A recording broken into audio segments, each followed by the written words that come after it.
ভোটের প্রচারের আরো খবর জানাতে আমাদের সাথে যুক্ত হচ্ছেন ভোলা প্রতিনিধি মেজবা উদ্দিন শিপু। মেজবা, সারা দেশেই ভোটের হাওয়া বইছে এবং তার কতটুকু প্রভাব আসলে ভোলাতে দেখা যাচ্ছে, কেমন উৎসবের আবহ সেখানে? আপনাকে ধন্যবাদ। সারা দেশের মতোই ভোলাও নির্বাচনের আবহাওয়া বসছে। নির্বাচনে যতটা দিন ঘনিয়ে আসছে, আপনি জানেন যে আগামী 12ই ফেব্রুয়ারি জাতীয় সংসদে নির্বাচন হবে। এই নির্বাচনকে কেন্দ্র করে কিন্তু ভোলার মাঠও সরগম রয়েছে।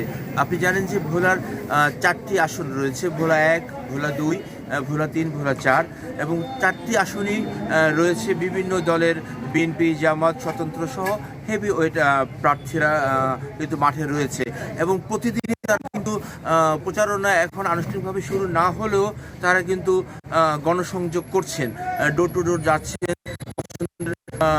যারা জানেন যে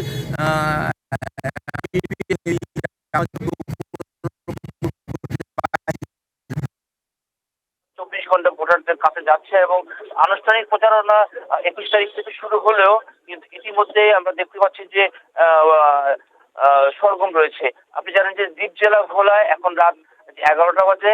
এই সময় একটু নিস্তব্ধ হয়ে যাওয়ার কথা, কিন্তু ভোলার জুড়ে সব জায়গায় এখন রয়েছে মানুষের যে একটু ভোটের আমেজ একটু দেখা এবং একজন সাধারণ যে ভোটার রয়েছে, আমি তার সাথে কথা বলতে চাই যে আগামী তো 12 তারিখে জাতীয় সংসদ নির্বাচন।